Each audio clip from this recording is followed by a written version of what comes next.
Hey, hey, welcome back to Gather, Connect, Create, the podcast where we talk all about how to do just that in the real world with your people, wherever you find yourself.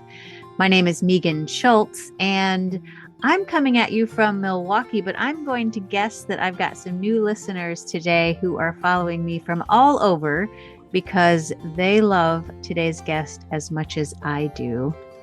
So welcome. If you're new, I hope you'll stick around. And if you are a regular listener, welcome back. You are in for a treat. Today, I'm talking with probably one of the most inspirational people in my life that has influenced what I do, what I offer, what I put into the world, because I've been so inspired by watching what she has done in this world. And we'll talk all about what that is in this episode. So I hope you will stick around for this conversation with my friend and artist, creative, wonder-seeking, beautiful Andrea Scher. If you don't know who she is, you will by the end of this episode, and you will want to get to her website to sign up for her newsletter as fast as you can. You don't want to miss what she puts out into the world. You will be better for it. That I can guarantee. All right, let's dive right in. Andrea, I am so happy that we are talking. Welcome to the pod.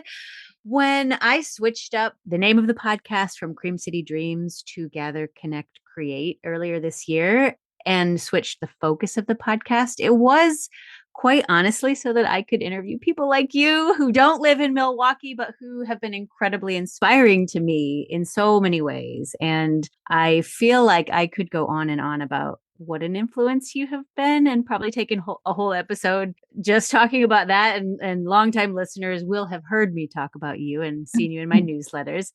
But I want to save time, obviously, for us to talk about and share some of your fun ideas with my audience. So welcome.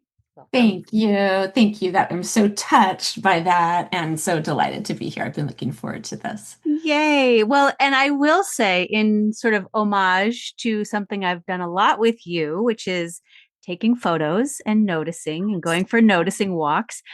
I went around my house and did a Andrea walk, is what I called it, where I took a picture of everything that has somehow been touched by you, whether you inspired it through a course I took with you, or maybe it's something we did on retreat, or just something that I have gleaned from you and what you do. And wow. I have, you know how you can, there's those picture apps where you can put all the photos in one picture. I have 3 pictures of 9 photos. So I have 36 little squares of Andrea all over my house. So, and then when I looked on my, my Rizuku account, which is the platform where you teach your online courses, I've taken, and I know it's more than this because I know there are some that weren't even on there, but I had 20 courses in there with you. Oh my goodness. I know. You're a so lifer. You super are fan. A lifer. Well, thank you, Megan. I'm the feeling is mutual. I just haven't taken all the classes from you yet. They're coming. But I love what you do, and I'm so excited to talk about gathering. I'm so glad you pivoted in this direction because it aligns so perfectly actually with my year coming up, which I was just telling you about. So 2026 for me is the year of gathering.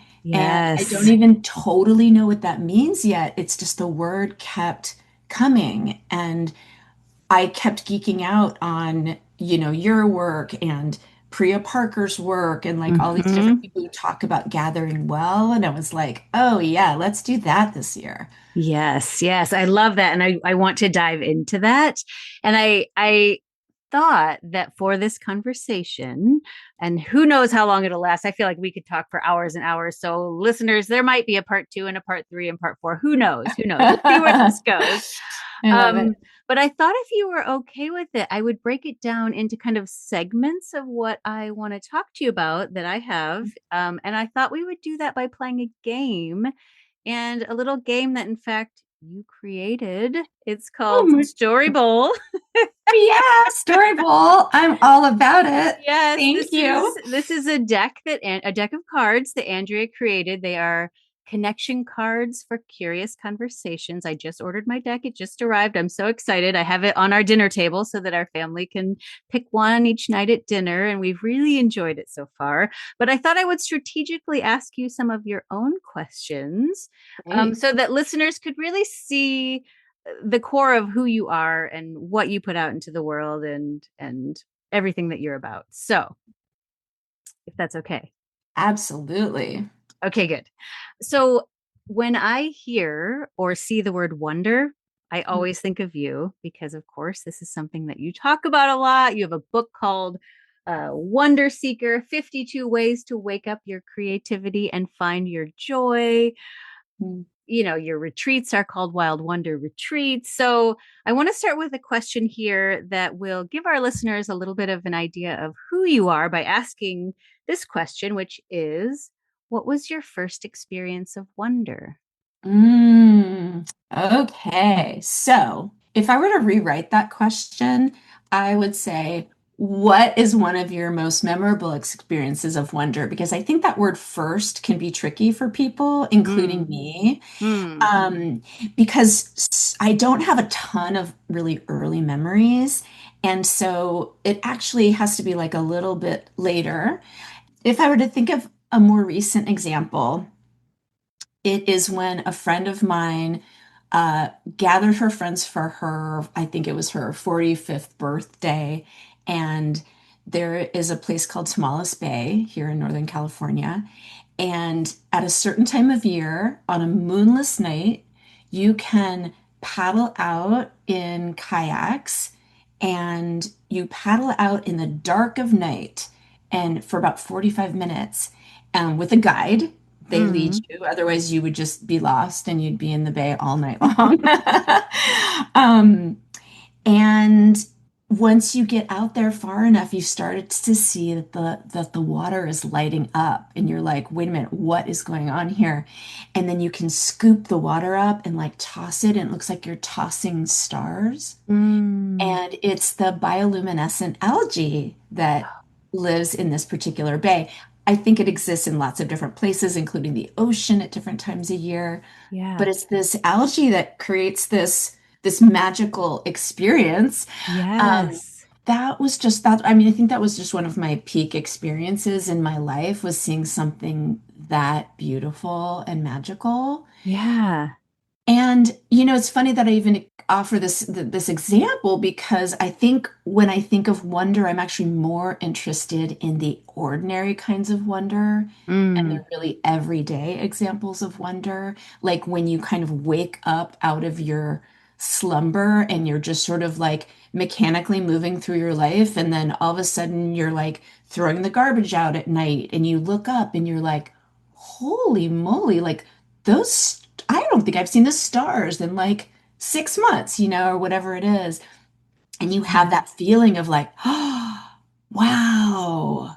And it Yes. gives you, it sort of like opens your heart and opens Yes. up your whole body, and you're like present and you're in this sort of heightened state of just the magic of life and your place in it. Yes. It's a transcendent kind of experience in a, could be in a micro way, but like those are the experience I'm more interested in the end. Yeah. Yeah. Well, when I think about like some of the what pops to mind first when you say that are some of the challenges that I've done with you on the 30-day courses, say, where you challenge us each day to look for something small and ordinary. Like my daughter and I really got into it this summer of going for color walks, and we would Yeah. just pick a color, and then she and I would take my phone just to take pictures, and then every time we'd point something out and it would just get us noticing like the little red cardinal or Mm, the little red lily or whatever. And it was such a connecting experience for the two of us to do together,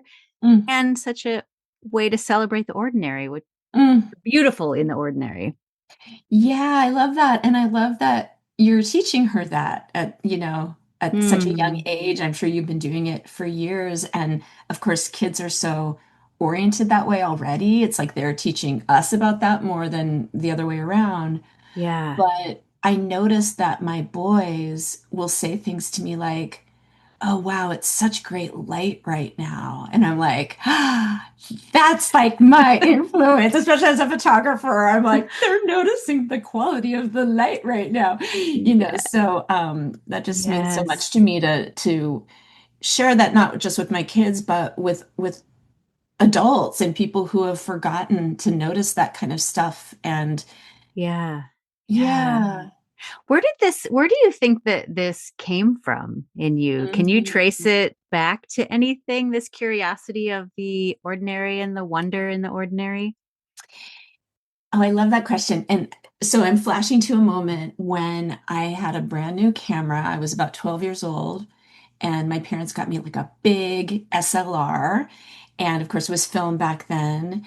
And I started to notice if I would wander around like the yard or the neighborhood at the magic hour, everything looked beautiful, even Mm. things that weren't beautiful, like the faucet, like the spigot for the hose outside. I remember I took this photograph of that spigot and it came out, and I was like, because of the light and because of the shallow depth of field, I just found it so beautiful. And I'm like, wow, what if you can transform ordinary things into these moments of beauty, of like wonder? I don't think I would have used that word at that time, but Mm.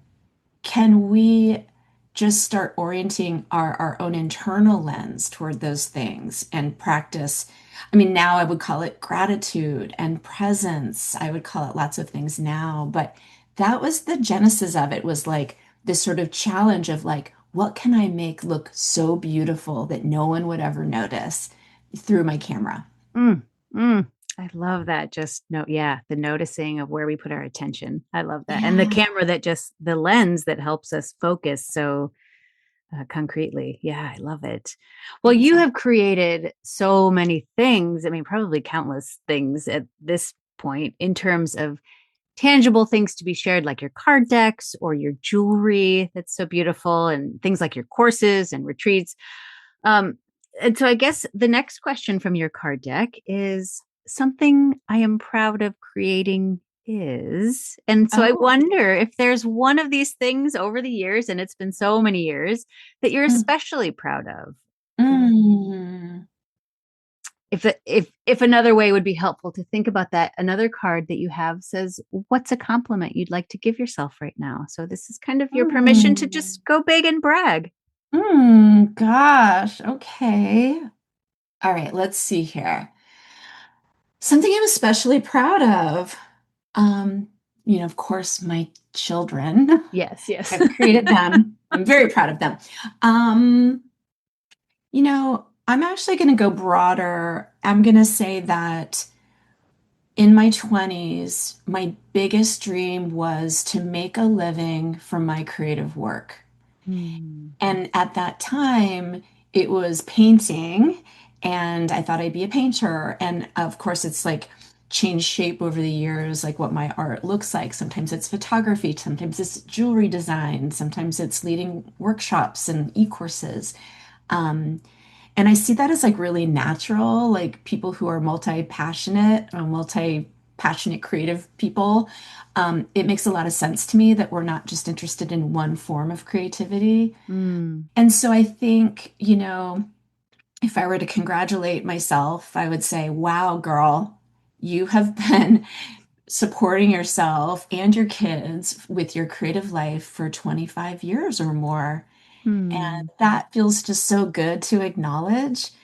And it hasn't always been easy. And I've sacrificed some financial security as a result. And I wouldn't have it any other way. I feel so lucky Mm. and just so excited. Like when I look back on my sort of 20-something-year-old self, I'm going to be like, girl, you are not going to believe all the things we get to make in this life, including a Yes. book, which was a big, long time dream of mine that finally came true when I turned 50. Uh, And yeah, I mean, maybe that's the big one for me. It's like that one was in the hopper for like 30 years, I think. Um, wow. Yeah. yeah, ever since Yes. I saw books by Sark, who was my mentor, I looked at her books and I was like, if books look like that, can look like this, I want to write a book one day. Mm, I love it. I love it. I mean, you can, listeners, where I'm holding it up and looking at the book right now, but you can literally turn to a page and find a tiny creative practice to try right now. Like, not that you don't need materials for most of them. You just need a presence and an awareness and a noticing. So thank you Mhm. for this book. I love it. And I've gifted it Aw, to so thank many you for that people. question. Thank you. Yeah. Um, you alluded to this and your most recent newsletter, you talked about your word of 2026. And obviously it jives with me in this podcast, right? Mhm. Gather. But I want to Yes. give you space to keep talking about it and also to talk about it and some of the thought behind choosing it Mhm. and the hesitation too, or that you talked about in your newsletter. And so let me just pose these questions and see if it you can kind of see where I'm going with that. But one of these two questions go with this. These two questions from your deck go with this question, which is, what is a fear you faced that turned out to be not so scary after all? And what is a fear you're ready to let go of? Mm. And I guess I sort of mean that in terms of how you're looking at this word and what you talked about in the newsletter. Okay. Well, the first thing that comes to mind when you talked about fear is I think there's been a thread throughout my life around using my voice and a kind of healing journey around using my voice. Mm, And I think for a long time, I found a lot of safety in creating visual art because it was a way for me to express myself, but I didn't literally have to use my voice. I didn't have to speak in front of people or say, I don't know, have an opinion that people may not agree with or whatever it is. I had a lot of fear mm, around being visible in that way. hmm, And so it's interesting that I've become so visible in my life and my voice it shows up in a lot of ways, including speaking. So I think that would be the answer to it didn't turn out to be so bad after all. Um, mm, and for a long time, I was blogging, and that was a big edge for me for a long time. I started in like 2002, so it was kind of at the beginning. mm, And with the help of Lori Wagner, who I know you know, my wild writing teacher, I really learned how to tell the truth and be witnessed in the truth and maybe that's another answer to this question. And it turns out, 22 years of doing this practice with Lori, there's really nothing I could say that was true for me that wouldn't be a universal human experience for anyone who read it or who mm, heard it. mm. And I think that is incredibly freeing. So I carry that with me. And I know that when I'm writing a blog post or telling a story, as long as it's true, I know that it will resonate, Mm. you know? So I think that was one way that I dispelled that fear of being seen in that way. Yeah. Yeah. And so as you step into 2026 with your word gather, where does, I mean, I think of you as such a gatherer, obviously on retreats and on these online Yeah. courses, but were you talking about more in-person gatherings? Yeah, I think there's an edge for me with in-person gathering. I mean, I love my space so much. You can see it behind me. And but it's cute. It's like a little tree house apartment. And people love coming here, but it's not big. I can't have that many people here. Mm, I had to sacrifice having a dining table because it just didn't fit in the living room. And so when I eat dinner with my kids, we sit around a coffee table and it works just fine. But I think there's some intimidation, there's a lot of, people, I just sort of default to other people's houses because they're bigger or they're nicer or whatever it is. And so I have some shyness around hosting in person in that way. I think the word gathering is coming for a few different reasons. One is around loneliness, which is something that I have wrestled with for about 10 years since my marriage ended. mm, And I live alone, and my kids are with me half the time. and one's in college now. So really only one kid now half the time. And I have a great community. I have plenty of like options as far as like being with people, but I think I need to be the one who's initiating some of these get-togethers and start using that as a form of leadership in my life. Mm. Mm. I've gotten feedback twice this year, which was interesting. Different people said to me, "Oh my God, I don't care what it is you invite me to. If you're inviting me, I know I have to go." And I was like, Mm. wow. So I have this reputation apparently of like when I do invite people like, "Hey, I want to see this movie at this film festival. Who wants to come with me?" I tend to have a lot of people say yes. And Mm. so I'm like, huh, that's fun. Like it's actually fun to have an idea and then invite people into it and have them be excited. So I'm just playing with that Yes. as a way to not overthink those kinds of invitations and to start creating a world that I want to inhabit and not just be hope that I get invited to something interesting, you know? Mm. Mm-hmm. Mm-hmm. Yeah, I feel like Priya Parker says, create the gatherings you would want to be invited to, right? Yeah, exactly. Exactly. And just kind of looking at like, okay, what do I need more of in my life right now? Yeah. And like right now, I just need more fun and like giggling and silliness. And so I'm like, okay, instead of like waiting for someone to invite me to something like that, I'm gonna have to see how I can do it, how I can create. Yes, yeah. Well, that's a good segue to the next question Mhm. because one of the things I want this podcast to do is spark ideas for listeners of the different ways that they could themselves gather, connect, or create. And I'm Mhm. wondering if there is something that you have in mind. Maybe it's a gathering, or maybe it's a new offering, or something that Mhm. feels exciting or that you're looking forward to, or that you've seen done before and want to try yourself in 2026. So, this next Mhm. question from your deck says, and along those lines says, a dream I can't get out of my mind is. Mm. So good. Okay. Well, okay, I'm just gonna ramble. So I want to do a clothing swap Mm, because I love used clothing and I just think that would be so fun. mm. Um, I've always wanted to do an illicit cereal party. So you so you have a What? party and everyone brings the cereal that they were not allowed to have as a kid, Oh but they really want to eat, like Fruity Pebbles or Captain my Crunch or God.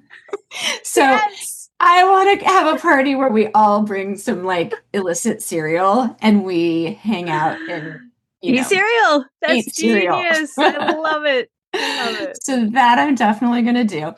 My friend Rob and I, for over a year, have been talking about surrealist game night. And Mm. I know surrealist game night is like literally creating. So part of surrealism is like, I don't know, Dadaism, like there's all these sort of isms that intersect. And it's a lot about playing games that are use your imagination. So, okay, so a surrealist game is telephone is a surrealist game. Mm. Exquisite Corpse is a surrealist game. Do you know what that Mm. is? Yes, I have known what that is, and now I can't remember right off the top of my head. Remind me. Yeah, so basically you fold up a piece of paper several times and then I draw, say, a head and then I pass it to the next person Oh, and then you fold it yes. down and they draw a torso. And so you create Yes. this like magical creature, but Yes. nobody sees what the other people are doing and then you unfurl it and it's Yes. so that's that game. So anyway, so my friend Rob and I are like, "Oh my gosh. Okay. So what happens when you walk in to this surrealist game night?" And so we've mapped out this party. Like we've had business meetings about this party over and over. And I don't know if we'll ever actually do it. And I'm realizing that like so much of the joy is actually just having these meetings with my friend and talking about it. And we're like, oh my God, what if the playlist, we go to Spotify and we look up every single person's name and find songs with their name in it. And then all night long, all we're playing are like weird songs that have everybody's name in it. And the first person who realizes that that's what's happening gets a prize. Oh my So gosh. we've just gone on and on with this party. Oh, I And love it. so I think that you can already feel like my excitement. I think Yes. like weird party ideas are where it's at for me right Yes. now. Yes. I just had a friend tell me that she got inspired by listening to me talk about gatherings and decided to have a potato party. And that's all Oh, she said was come to our potato party. And like uh-huh. people came dressed like potatoes. They ate potatoes. People brought potato chips. There were potatoes on hand at the I party. And love it. Well, and also I'm just thinking about there's a part of my book, and now I'm going to forget what it's called. Um, these guys, the Heath brothers or whatever, were talking about how you can architect for an experience of wonder or a peak experience, say in a kid's life, for example. Like, how do you design for a memory that they will have forever? And it Mm. can be really simple. Like, a friend of mine many years ago had a pink party. It was her birthday, and the theme was pink, and everyone bought pink food and wore pink, and it was decorated pink. And that is so memorable for me just Mm. because of the color. Like that's the only thing. It wasn't really an extraordinary experience in any other way, but it was so memorable because of that one detail. Yeah. So I like that we can, we're talking about wonder, we can just make a little shift like that. Like it's a potato party. Like instead of saying, I'm having a party, come on over, I'm having a potato party. That's enough. Yeah. That's enough to create a kind of wonder. Yes. Yes. Yeah. I love it. I love it. Yeah. Well, I want invitations to these parties, please. I love. Absolutely. Oh, and can I share something that I've been wanting to share with you? Yes. So I had a really interesting experience over the weekend. So, um, I don't want to name too many names, but I will tell this story without naming names. I went to a workshop and I was excited about it. I had set aside my, Saturday afternoon for it, like a 3-hour workshop or whatever. And it was full and there were going to be a lot of people, blah, blah, blah. I walk in a few minutes before it starts and there's some kind of chaos going on. There's like people setting up at tables and there's random Mm. chairs around. And I'm just kind of like, okay, maybe I'm just way too early. I don't know really what's going on. And then I see someone holding name tags and I'm like, oh, cool. She must be the leader. And she sort of looked at me blankly, and I was like, Hi, is the workshop starting soon? And she's like, yeah, I think it is. And I was like, okay. So she didn't hand me a name tag, and it was like, and this is a New York Times best-selling author that I was talking to, who I imagine would have had like a lot more skills in like hosting. So anyway, okay, so don't want to throw too many people under the bus, but at no point did this person gather everyone and say, Welcome, thank you for being here. Here's your name tag. This is what we're going to do today. None of it. Huh. It just started, the event just started happening, and I couldn't tell if the people who were there had signed up for it or if they were wandering in off the street. I think it was a mix. And okay, so here's the lesson. I did not feel welcome in that space. I Mm. felt very insecure being by myself, and I didn't know where to sit, and I didn't know what to do. And I was like, wow, these are the basics, and they make all the difference. Had I Mm. walked in and this person said, Welcome, we're starting in a few minutes, have a seat here, here's your name tag, I would have felt great. Yes. But without it, I did not feel good in that space. I didn't feel welcome. Yeah. And then I happened to run into a friend there, and she kind of whispered to me after a while, like, what is happening here? And I'm like, I don't know. And she's like, I think we're going to leave. And so she left with her husband. And I was like, wow, that was a real missed opportunity. Mm. And it was such a good lesson for me as a retreat leader. I mean, we always have the name tags and we do that kind of thing just naturally, but wow, I Yes. loved having the experience of not having that because it was so powerful for me. Like, okay, that was what I got from this workshop. That was like solid. Yeah, never mind what you actually came there to get out of it. What you took Yeah. away is the importance of structure around a gathering and the Mhm. importance of, Yes. yeah, of Yeah, obviously that person hasn't read The Art of Gathering then. Apparently not.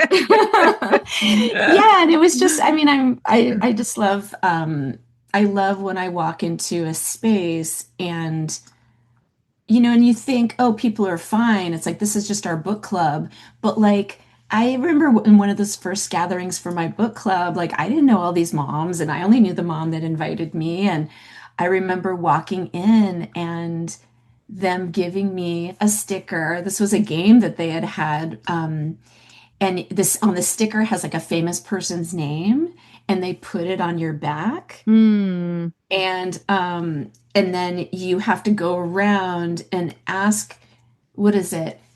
You ask people questions about who it is that's on your back because you don't know.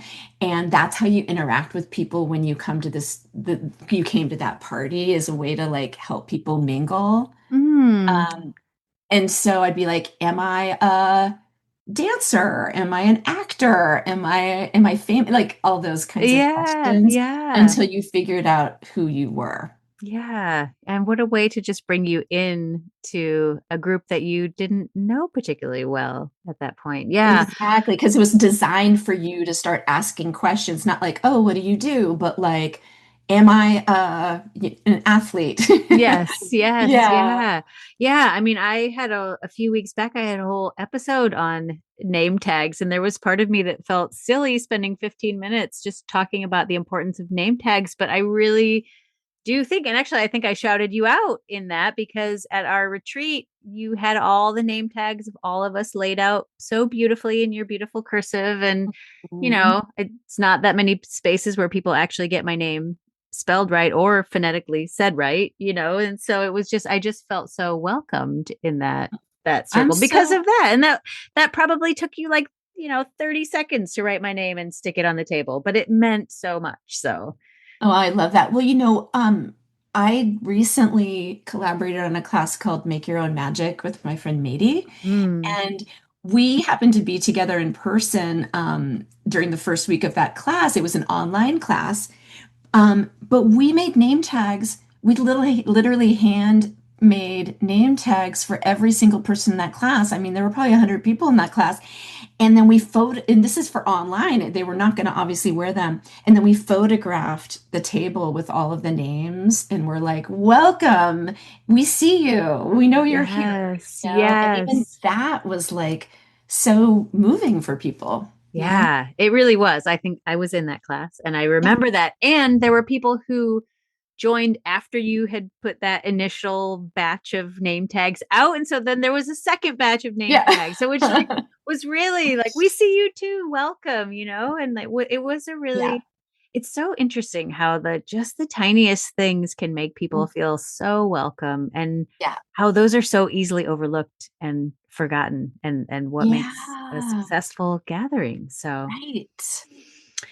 speaking of noticing people and sort of calling people out, one of the things that you've done recently as well that I wanted to talk about was you put out a call for gratitude buddies. And I just loved that idea. And I wanted, you have a card that says, I need to thank blank for blank. And that just reminded me Mm. of that practice. And so I wanted you to just talk about what that is and how you did it and what it Oh means. my God. It's the best. Okay. So yeah, so I started doing it when I was at so this is like 14 years ago. I was at a workshop in Mexico for my 40th birthday, and made a new friend who lived in Canada, and I'm in California. And we were like, okay, we need to stay in touch. And I thought, okay, she's a busy mom, I'm busy as well. Maybe if we have a gratitude practice together and we just send each other 3 lines a day without any explanation, we will be sort of folded into each other's every day in this way. And it'll be a way for us to continue to get to know each other because we weren't sort of like deep enough friends that we're like, oh, we're going to catch up every week or something, right? Mm. So that's how it started. And then we had so much fun doing it. And so not only was it a great way for me to get to know her, but it just helped me scan for those things. And in that sort of that neurological way that we have a negativity bias as humans, and we're always scanning for what could go wrong or what isn't working in our Mm. environment. We sort of Mm. we're oriented that way. We're kind of hardwired that way for survival. So in order to counterbalance or counteract that tendency, we also have to scan for what's good and what's Mm. beautiful. And Mm. I've always encouraged people to do that with their camera, like go on a walk and scan for what's beautiful. But you can also do that with a practice like the gratitude buddies, where during the day you're like, oh, what are my gratitudes going to be? Like, oh, that was really Mm. nice. Like the way that that woman hugged me at the post office yesterday, kind of randomly, that kind of thing. And then I think soon after that, I was like, everybody should have a gratitude buddy. That's just makes sense. And so I was matching people up, and the way that I still do it is it's really simple. Whoever wants one emails me. I have like a document, and whoever the next person is that requests a buddy, that's their buddy. So I rely on serendipity to match people up. Mm. And I have to tell you, I've heard from so many people over the last 10 years that they are still with their gratitude buddy. Like Oh, they're still trading gratitudes all these years later. Some people have met up in real life because they'd never met before. Isn't that oh, that cool? is so cool. I love I'm it. so I love happy. it. Yes. Are you still in touch with your Canadian gratitude We are buddies? still in touch, but we have dropped our gratitude practice. But I just picked it up with another friend Oh, nice. as of Nice. this last round of matching people up. Yeah. Oh, love it. Um, 2026 is around the corner.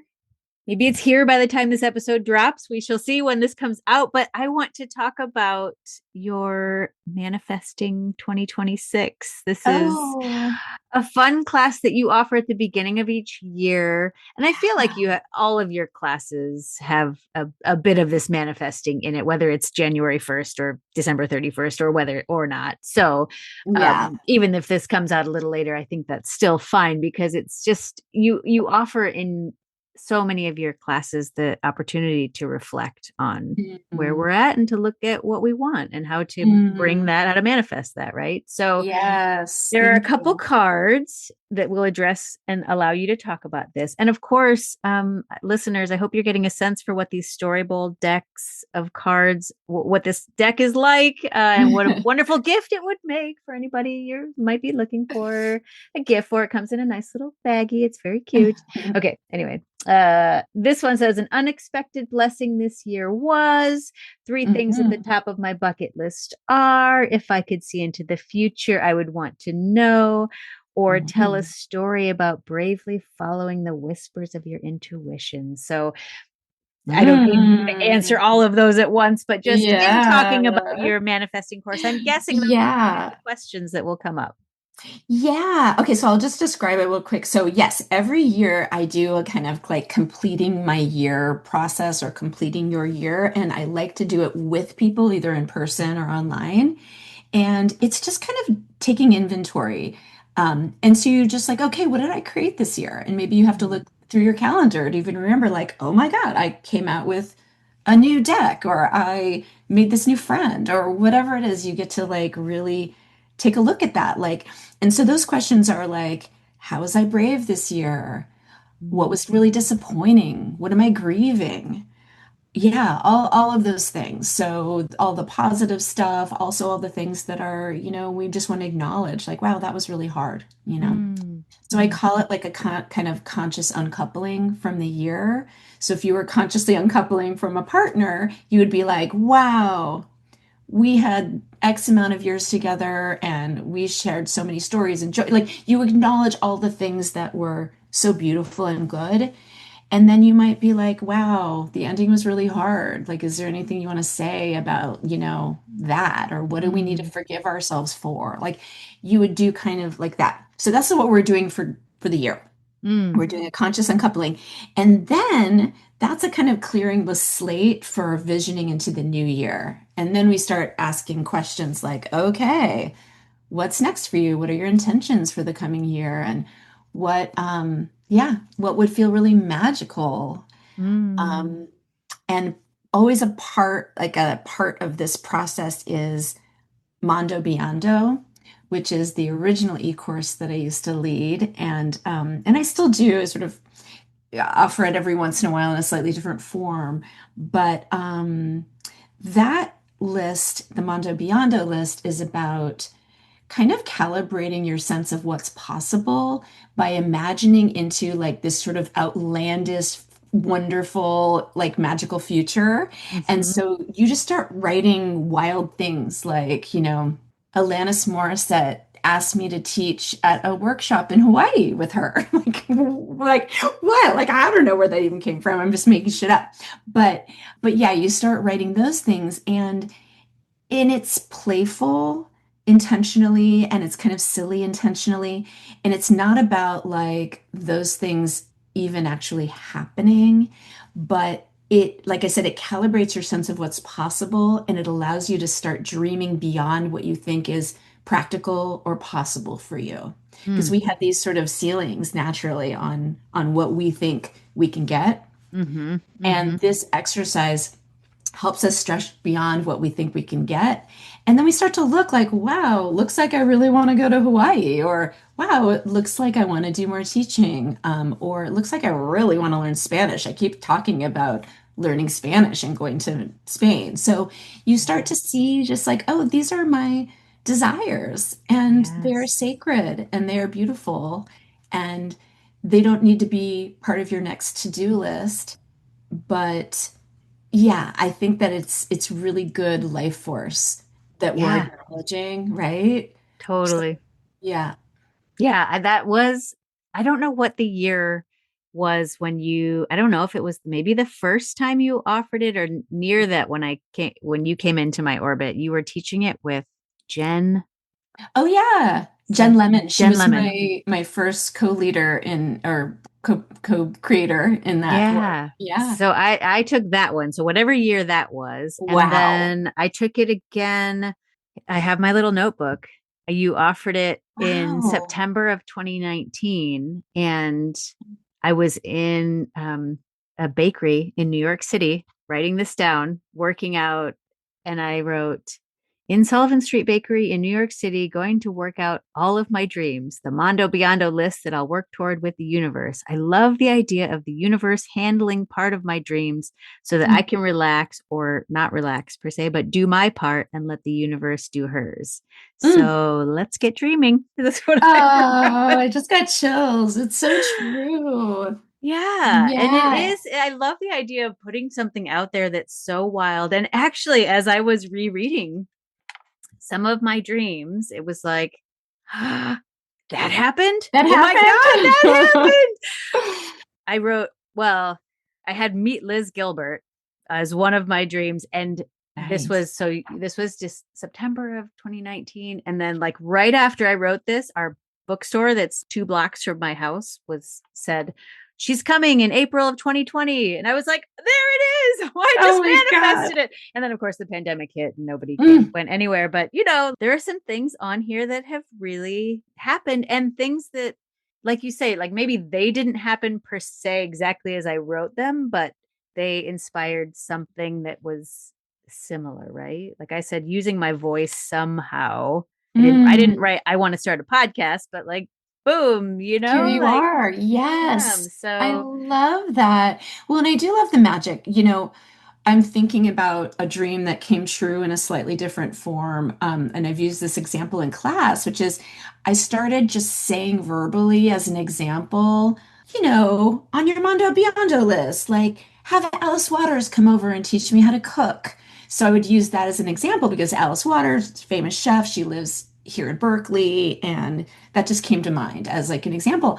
But I think I said it so many times, the universe is like, okay.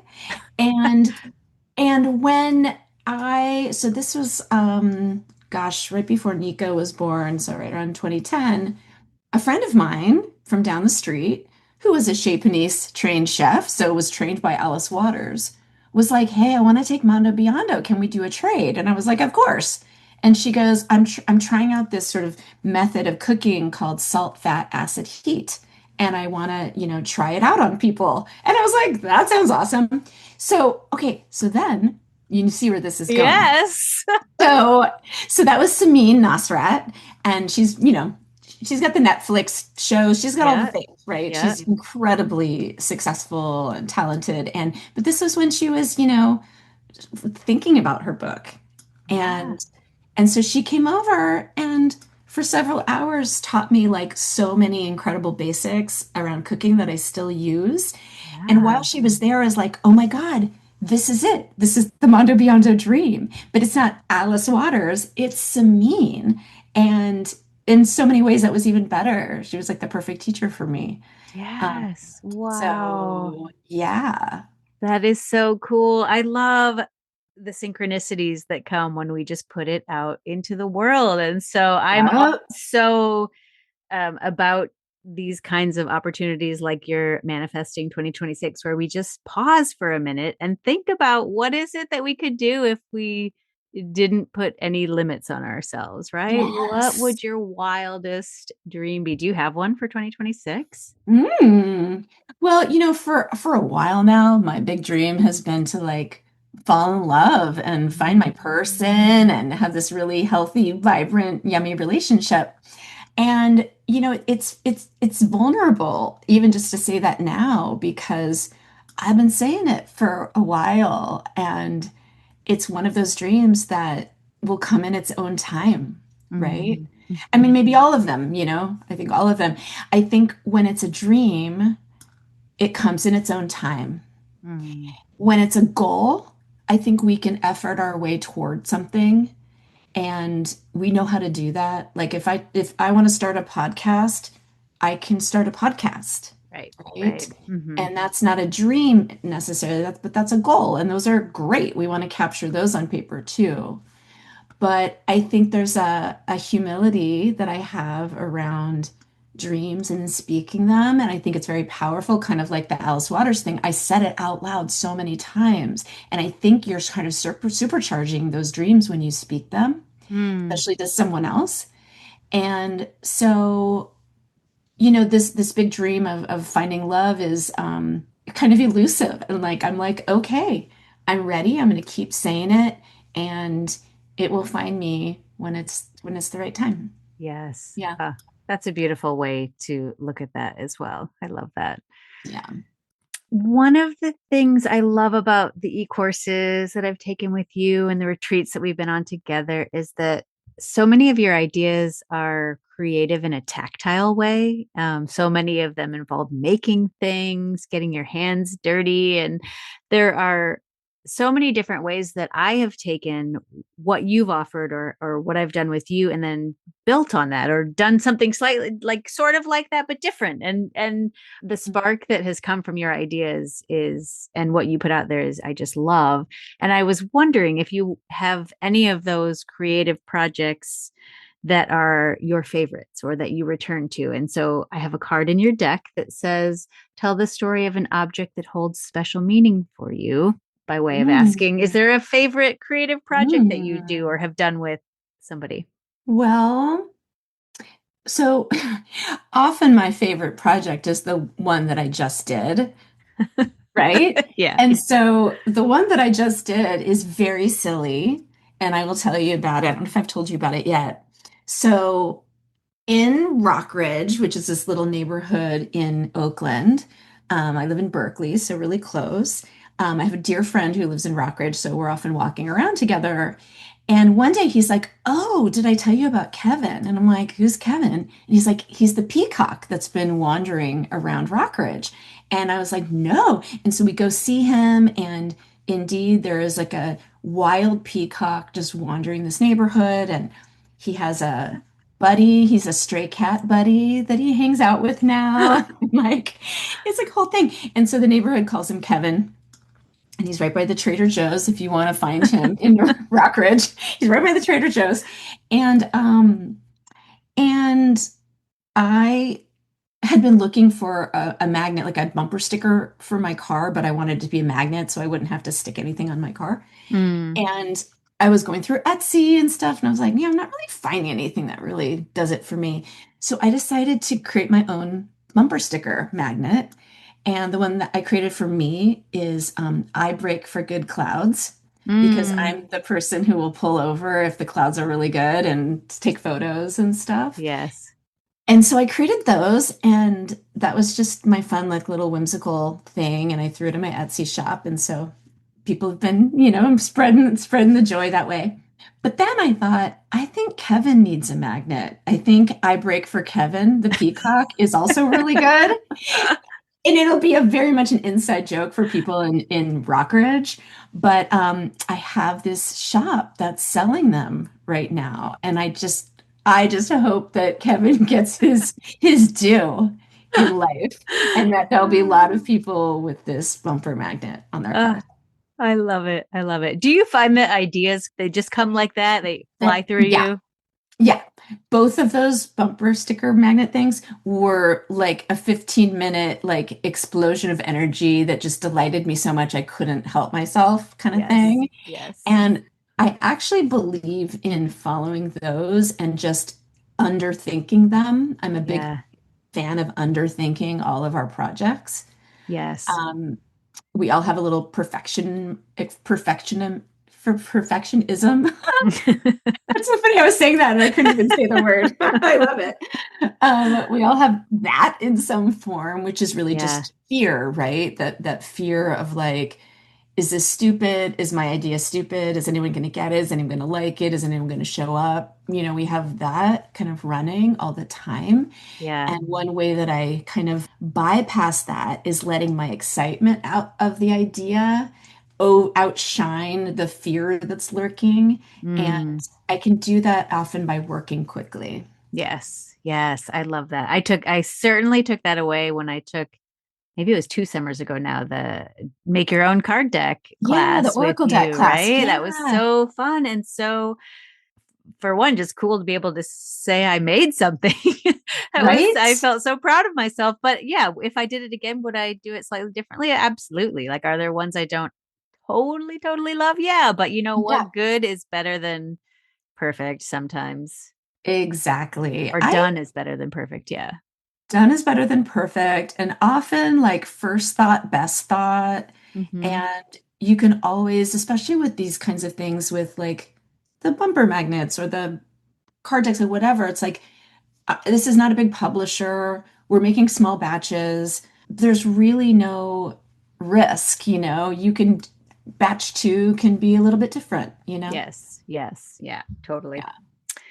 All right. I have two more cards. All Okay. right. Ready. So, and you touched on this, but one of them says, "Who do you admire and why?" And I Mm, was just wondering if you might just shout out or talk a little bit about who inspires you. I love that question. I think who inspires me in the moment is always representative of where I'm going next. Mm. And so Mm. the person who's inspiring me right now is Lori Wagner. Mm. And so Lori and I have been friends for 22 years. I've been writing with her for is that at least that long. And where I'm really inspired by Lori is how she's created her business and how she's created this really beautiful, thriving business that is so authentic and such a big medicine for people. And it's so financially sound. Mm. And I really admire her. And so I am using her in a way as my my mentor, I guess, is the word. And just seeing that there's so much I can learn from her at this Mm. moment in where I'm Mm. at in my business. And also, her business really exploded during the pandemic. And so she's 65 now. So when she was 60 was when her business really started to scale. Mhm. And that is very inspiring to me as a 54-year-old who's kind of who's always worked for myself. I'm sort of looking toward like, what does my future look like as far as this business? And I want to like kick butt like Lori is. Yes. Totally want Yes. that. And so that's who I admire a lot. And she's going to be my North Star for a while. Yeah. Yes. I think she's a lot of people's North Yeah. Stars. Yeah. Yes, for Very lots of inspiring. reasons. Yes. Yes. Yeah. I'll have to see if she'll come and talk with me. I bet she Oh, yeah. might I'm sure chat with she me would. about writing, connecting through Yes. writing and gatherings. And yeah. Well, and and not to step over the fact that, like, more importantly, what she's shown me is how to be in relationship with yourself and other people in a very authentic way, Mm, and to not be afraid of what's true. And just, yeah, I mean, just the way she moves in the world is incredibly inspiring. And I feel so lucky that I started to learn from her so long ago and yeah. started to write in that sort of honest, vulnerable way as well. Yeah. Yep. All right. My last question for you. Okay. I want to leave you with kind of or I want to leave our listeners with an existential question for you. So, if you could be known for anything, what would you want it to be? Hmm. Okay, well, maybe I'll give you more than one answer. The first answer that comes up, so I just recently started filling out my like medical directive and like, what my wishes are for, my death and all of that. Mm-hmm. And one of the questions on the form was, how do you want your family and friends to remember you? And the first thing that came to mind was like, she was kind. Mm, It's just really simple. She was kind. And that's really important to me. mm, Um, it's more sort of professionally, just like someone who reminded me of the wonder and magic in this mm, world and how to access it. mm, That would be a wish. mm, I've never been interested, like when I've taught photography or anything else, I'm like sort of less interested in people being great photographers and much more interested in them being like, oh my God, I see the world in a totally different way. mm, Just by carrying my camera and holding these questions or these prompts or whatever it is, I see things that I didn't see before. mm. Um, yeah. Well, I don't think you have to wait till you are dead for people Aw. to feel that from you. I get the form, but I think there are so many people who that is for whom you do that right now. Thank you. Um, Yeah, it's funny when we met for the first time in Taos on the retreat, and I think I said this in the opening circle, but it felt to me like I was meeting celebrities because I'd been Ah. following you online for so long. It felt Mm, like I knew you, but meeting for the flesh or in the mm, flesh for the first time was like a huge fangirl moment for me. And it was so lovely mm. that you were so real and authentic and I'm going to say the word ordinary, but I don't mean ordinary, boring ordinary. I just mean like Yeah. you're human, right? You're just like relatable and vulnerable and genuine and universal all at the same time. All rolled up Thank into one. you. So that was another inspiration for me too. Like not only what you do with your creativity, but how you do it and how you live. Mm, Um, Thank you.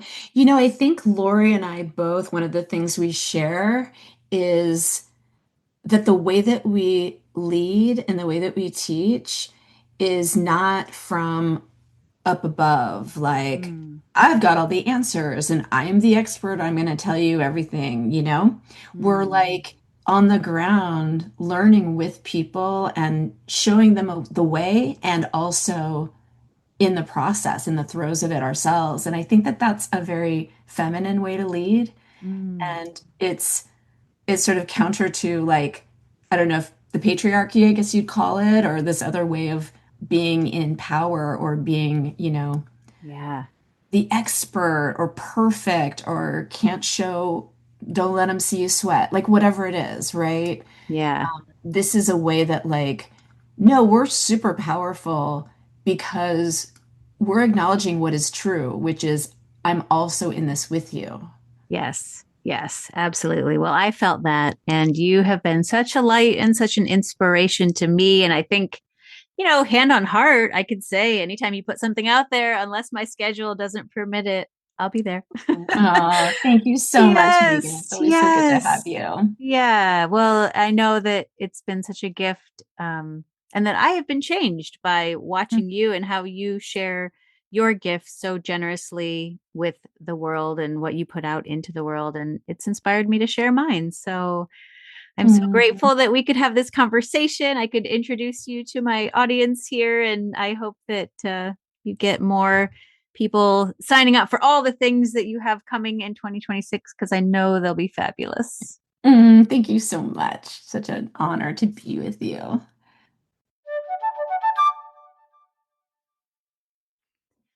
Oh, listeners, you heard it in my voice, I'm sure, this entire conversation, how much I love Andrea. I love what she does. I love the energy that she puts out into the world. I love the ripples that she sends out with her bursts of joy and her bursts of creativity. And just the reminders that I get to look up and look around and to notice the tiny little objects that spark joy or wonder. And of course, she is a photographer, so she notices the tiny things, the details that spark joy, the colors that bring us from a monochrome black and white grayscale life into full-fledged bursting of color. And I just love it. I'm so grateful. If you look on my blog a few weeks back, you will see some pictures that I took on the color walks that I was telling her about, that my daughter and I took when we were in California for Thanksgiving. And you can see what I'm talking about. That's just one of the many things that Andrea has inspired. And I wanted to have this conversation, to expose you to Andrea if you have not heard of her. Get on her newsletter as fast as you can. See if you can pick up a copy of her book at your local bookstore. I'll put links to all of those in the show notes, how to do that. And I am hoping that through hearing about Andrea and the kind of person that she is and what she does and what she puts out into the world, you might think about your own life. Do you have that person in your life who inspires you in the ways that you've just heard us talk all about for the last hour? And yes, I'm sorry, I'm just going to keep this one a long podcast because it's so worth it and I don't want to break it up. But if you don't, this is what my biggest takeaway from Andrea has been. That person can be you. You can be the person who inspires people around you in your orbit to stop and look up and look for the color and look for the joy and find the wonder in the everyday. You can be that person in your family, to your kids, or to your neighbors or your friends. If you need the inspiration, she's got a book. And I feel like Andrea is just such a beautiful guide in how to live like that. So let that be you. It is so worth it. One thing we didn't talk about, but a word that Andrea often brings up, is how can this be easy? And emphasis on the ease, right? How can we move through life appreciating the small things, the ordinary things, the beautiful things, the wondrous things? And as we do that, how can we do it in a way that brings us ease? If you are looking for that inspiration, by all means, sign up for all the things she offers. You won't be sorry. I will put links to all the fun things in the show notes. And I would love to hear your thoughts on this episode. If you enjoyed it, shoot me a text, drop me an email. And if you're new here, sign up for my newsletter. That's also in the show notes. I would love to welcome you into this beautiful community of people who are interested in gathering, connecting, and creating together. All right. I will be back next week with another episode. Remember, this is a practice. Gathering, connecting, creating. We are practicing this. We're not aiming for perfection with our practice. We are just aiming to get better at it. Thanks for being here.